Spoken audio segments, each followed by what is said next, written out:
بسم اللہ الرحمن الرحیم۔ کون سا عمل کرنے والے کا موت کا حکم واپس لے لیا جاتا ہے؟ صدقہ دینا۔ وہ کون سا فرشتہ ہے جو دن میں 2 مرتبہ ہمارے گھر آتا ہے؟ حضرت عزرائیل علیہ السلام۔ آپ صلی اللہ علیہ وآلہ وسلم کے بعد قرآن کے پہلے حافظ کون تھے؟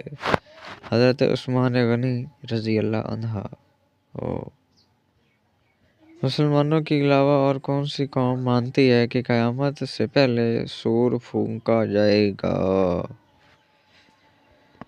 عیسائی قوم۔ کون سا فرشتہ لوگوں کو میدان حشر کی طرف بلائے گا؟ حضرت اسرافیل علیہ السلام۔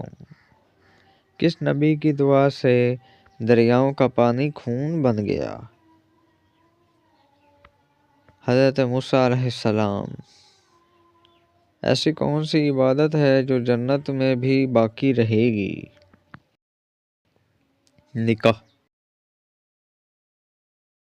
کون سا عمل کرنے سے تنگدستی دور ہو جاتی ہے؟ کثرت سے درود پاک پڑھنے سے۔ انسان کی کس عبادت پر شیطان ڈاکہ ڈالتا ہے؟ نماز پر۔ کیا آپ کو معلوم ہے کہ وہ کون سا گناہ ہے جس کی سزا دنیا میں بھی ملتی ہے؟ ظلم کرنا۔ آپس میں دشمنی ختم کرنے کا اسلامی طریقہ کیا ہے؟ ہدیہ دینا۔ کس خاتون کے گھر فرشتے خادم ہوتے تھے؟ حضرت خدیجہ رضی اللہ عنہا کے گھر۔ کیا آپ جانتے ہیں کہ اسلام میں کس طرح سونے سے منع کیا گیا ہے؟ پیٹ کے بل سونے سے۔